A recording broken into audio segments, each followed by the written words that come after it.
قال رسول الله صلى الله عليه وسلم: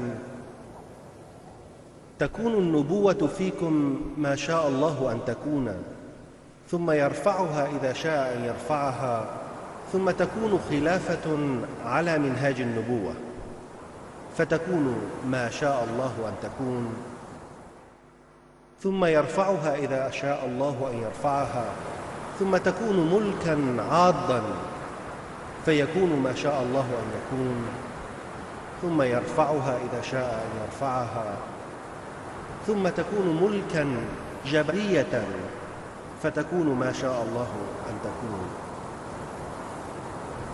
ثم يرفعها إذا شاء أن يرفعها، ثم تكون خلافة على منهاج النبوة. ثم سكت. تذكر يا أخي يوم التنادي. Muhammed пайғамбарымыздың ол кісіге Алланың игілігі мен сәлемі болсын. 1400 жылдан астам уақыт бұрын пайғамбарлық еткен осы сөздерінде мұсылман үмбетінің пешенесіне жазылған халифаттың 4 түрлі кезеңі жайында сөз етіледі. Алдымен пайғамбарлық жолмен түзілетін халифат орнайды, сосын зұлматты патшалық орнайды, сосын қатыгез патшалық келеді. Содан кейін қайтадан пайғамбарлық жолмен түзілетін халифат орнайды. Тарихты қысқаша шолып өтетін болсақ, осы көріпкелдіктің дәл орындалғанын көруге болады. Алла тағала Құран кәрімнің Нұр сүресінде ізгі амалдар жасаған мүміндерге халифат жүйесін орнатып беремін деп уәде береді. Құдайдың осы бір уәдесіне сай, Әзіреті Мұхаммедтің саллаллаху алейхи уәссәләм пайғамбарлығынан кейін түзілген халифат Хазіреті Абу Бакрдың, Хазіреті Омардың, Хазіреті Османның және Хазіреті Алидің халифаты болып есептеледі. Алла оларға разы болсын. Бұл халифат Рашидун, яғни ізгілікті халифат деген атауға да ие. Ол біздің дәуіріміздің 632 жылынан 661 жылына дейін өмір сүрді. Халифаттың осы 30 жылдық уақыт кезеңі басқа бір хадисте де дәлме-дәл айтылғанды.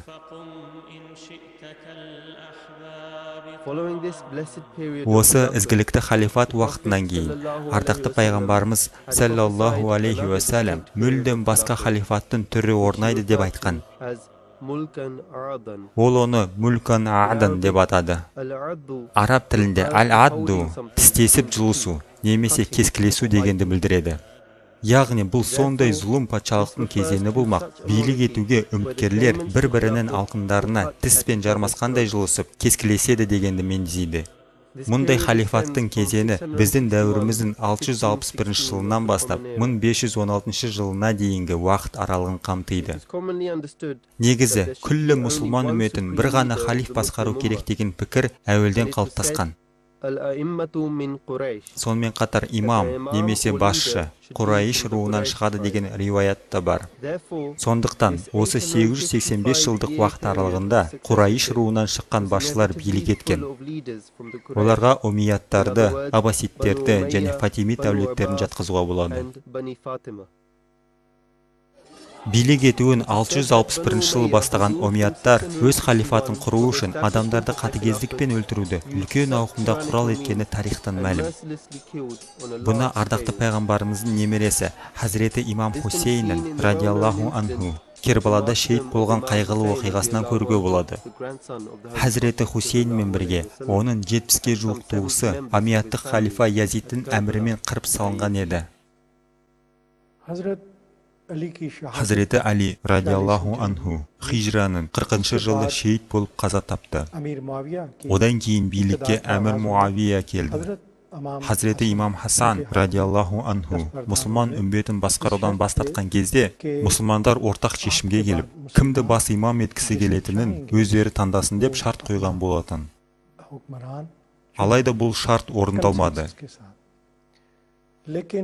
Кейін хижраның 61-ші жылы Кербаладағы қайғылы оқиға орын алып, Хазіреті Имам Хусейн мен оның барлық дерлік жанұясы қырып тасталынды.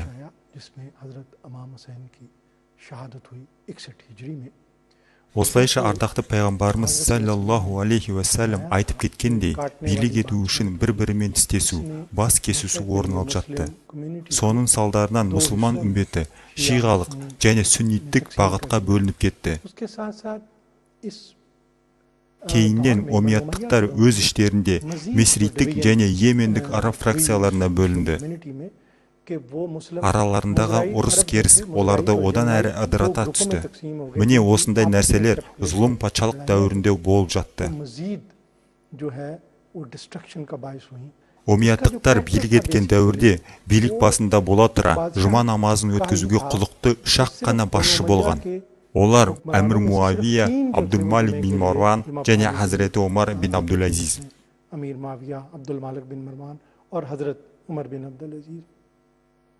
Дегенмен, ислам негіздеріне ешқашан шәк күмән келтірілмегенімен, алайда сол негіздердің рухани күй-жайы әлбетте қауіпті қатерге ұшырағаны рас. Омейя әулеті билік еткен дәуірде орын алған келесі бір жағдай болған. Олар адамдарды исламды қабылдауға шақырмаған. Үйтпегенде, бұл жизияның, яғни мұсылман еместерден алынатын салықтың төмендеуіне әкеп соғар еді. Сөйтіп қазынаға салынатын пайда да төмендер еді. Міне сондықтан олар адамдарды исламды қабылдауға көбіне шақырмаған. Олар барынша қабылдаттырмауға тырысты. Хазіреті Омар бин Абдул-Азиз билік еткен кезде ол осы қаулының күшін жойды.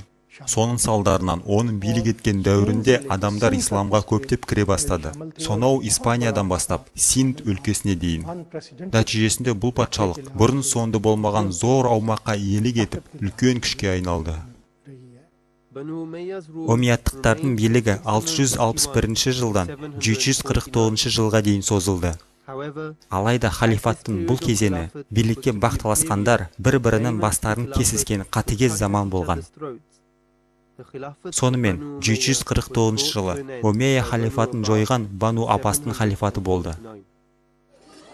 Аббасидтер де халифат билігіне үміткерлердің барлығын аяусыз қырып салып, көздерін жоюға тырысты. Осылайша олардың да халифаты жоғарыда айтылған көріпкелдік бойынша бір-бірінің алқымдарынан алысып, тістесіп, бас кесіскен заманға жатқызылады. Абдулла бин Али Дамаскіге кірген бойда көптеген адамдарды қырып тастауға әмір етті. Омейя әулетінің ақырғы халифа Марван бин Мухаммад өлтірілген соң, аббасидтер үшін омияттардың көзін жою абыройлы іс болып саналды. Абдулла бин Аббас көптеген омияттықтарды Басрада қырып салып, олардың өліктерін жер қойнауына тапсыруға еш рұқсат етпей, жол бойында қалдырып кетті. Иттер олардың мүрделерін бірнеше ай бойы азық еткен еді. Басқа аббасидтік Дауд бин Али Омейя әулетіне жататын әрбір жанды Мекке, Медина, Хиджаз бен Йеменнен алып шығып, бірде-біреуін тірі қалдырмастан өлтіріп тастады. Халифаттың бұл кезеңінде билікке таласқан адамдар бір-бірінің алқымдарынан тістескен заманға жататыны анық. Аббас әулеті билікке келген кезде, олар кектерін тірілерден ғана емес, өлілерден де алуға тырысып бақты. Кекшілдігін қанағаттандыру үшін, олар өлі мүрделерді жерден қазып алып ойлағандарын істеген. Абдул Аббас өзінің ең алғашқы уағызында олардың әулетіне оралған халифат ендігәрі Хазіреті Иса аспаннан түскенге шейін оларда сақталады деген еді.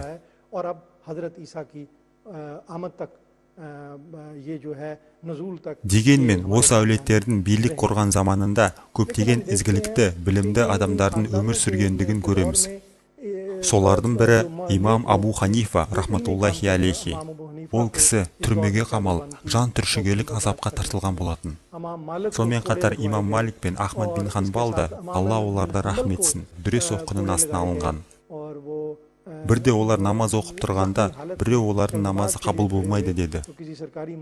Өйткені олар намазда қан жоса болып тұрған еді. Міне сол замандарда осындай жағдайлар орын алған. Бірақ ислам принциптеріне ешқашан шүбә келтірілмеген.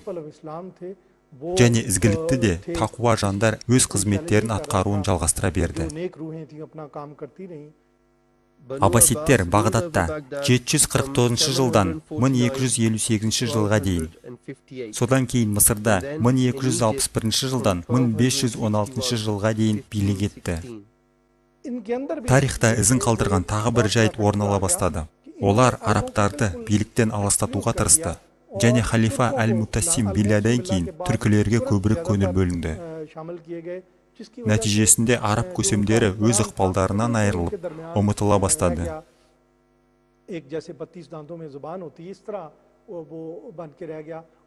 Бұл патшалық уақыт өте келе әлсірей берді. Ақыры 1517 жылы бірінші сұлтан Селим Мысырды жаулап алғанда, Аббаси әулетінің соңғы халифы жеңіліске ұшырады. Содан бастап билік Османлы әулетіне өтті.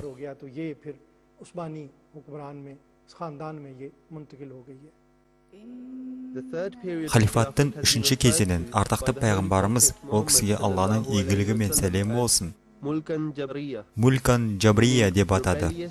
Яғни қатыгез, деспоттық патшалық. Бұл түріктердің Османлы империясына қатысты айтылғанды. Олар Мысырды бағындыра үстемдігін құрған қатыгез патшалық болған. Бұл патшалықты араб еместер және Құрайш руына қатысы жоқ адамдар құрған.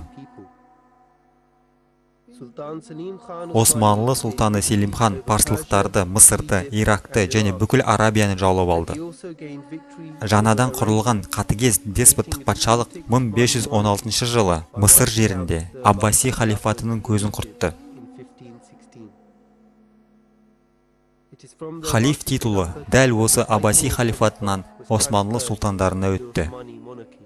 Моңғол шапқыншылығы нәтижесінде көптеген мұсылмандар туған өлкелерін тастап көшуге мәжбүр болды.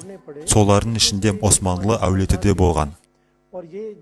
Селжұқтардың сұлтаны Османлы әулетін Анадолы жеріне тағайындаған соң, олар 1299 жылы сол шағын өлкеде өздерінің кішкентай сұлтанатын құрды. 1517 жылы Сұлтан Селим Мысырға шабуыл жасап, Аббаси халифатына қатысты бар әулеттің иеліктерін тартып алды. Оған дейін Аббаси әулеті сол өлкеде өздерінің діни басшылығын сақтап тұрған еді. Сол жерде Османлы сұлтаны Хадим әл-Харамайн әш-Шарифайн, яғни екі қасиетті мешіттің қорғаушысы деген атаққа ие болып, атағын іс жүзіне асырды. Осылайша сол уақытта үш үлкен сұлтанат құрылды. Османлы әулеті Түркияда, Сефевидтер Иранда және Моғолдар Үндістанда. Олар сол уақыттағы ірі үш дербес әулеттер болған. Яғни олардың ешқандай ортақ басқарушысы болмаған. Сефевилер шиғалықтар еді. Олар Османлы әулетінің үстемдігін мойындамады, әрі Моғолдарға да бағынбады. Осылайша, мұсылман тарихының сол бір кезеңінде салтанат құрған осы үш әулет болатын. Қатыгез патшалықтың осы бір үшінші кезеңі 1516 жылдан бастау алып, 1924 жылға дейін созылды. Яғни, Османлы халифаты бір жола жойылған уақытқа дейін. Османлы билігі өзінің саяси көшбасшылығын сақтағанымен, христиан әлемі Рим папасының атынан оның территориясына қол сұға бастады. Осылайша олар мұсылмандарға шабуыл жасап жатты. Нәтижесінде Османлы мемлекеті үлкен соғысқа қатысты. Сөйтіп бірінші дүниежүзілік соғыс кезінде жеңіліс тапқан жақты жақтаған үшін ойсырата жеңіліске ұшырады. Сосын Мустафа Кемаль Ататүрктің көшбасшылығымен биліктің жаңа түрі бастау алды. Ол 1922 жылы Османлы сұлтанын биліктен тайдырды. Нәтижесінде ол 1924 жылы Османлы әулетіндегі халифат институтын толығымен көзін жойды. Кезінде өздеріне тіркеп алған халиф титулы енді олар үшін келмеске кетті.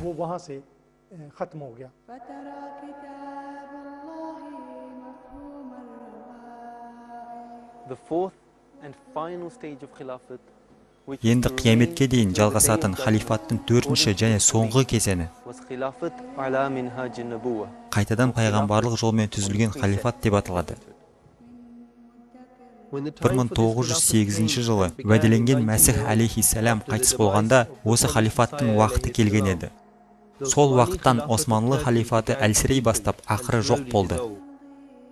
Уәделенген Мәсіх алейхиссалам 1889 жылы Ахмадия мұсылман жамағатының негізін қалаған кезде прогресшіл түрік жастары, жас түріктер деп аталатын ұйымды құрды. Олардың қойған талаптарынан Османлы халифаты қуаты мен билігінен айырыла бастады. Талаптар бара-бара күшейе түсті. 1908 жылдың 13 мамырында Түркияда Бірлік пен өрлеу комитеті тарапынан сұлтанға оның билігін шектейтін ескертпе келіп түсті. Нәтижесінде 1908 жыл шілде айының 24-інде сұлтан мен халиф лауазымдары ажыратылды. Халифат біртіндеп әлсірей берді. Бірінші дүниежүзілік соғыстан кейін Османлы империясы көптеген билігінен айырылды. Ақыры 1924 жылдың 3 наурызында Ататүрк Османлы халифаты құлатылғанын жария етті. Осы жерде бір қызық оқиғаны айта кетуге болар. Уәделенген Мәсіхке алейхиссалам Хусейн Қамар есімді түрік елшісі жолығуға келген кезде, уәделенген Мәсіх алейхиссалам Османлы империясы құрдым болатынын пайғамбарлық еткенді. 1908 жылы 27 мамырда пайғамбарлық жолмен түзілген халифат жүйесі құрылды. Исламның ардақты пайғамбарымыздың саллаллаху алейхи ва саллям ақиқи тәлімдері осы халифат арқылы қайта жаңғырып, күллі әлемге таралуда. Ашхаду алла илаха иллаллаху вахдаху ла шарика лаху ва ашхаду анна Мухаммадан абдуху ва расулуху ашхаду алла илаха. Енді осы халифат, егер Алланың қалауы болса, жер бетінде мәңгі қала бермек.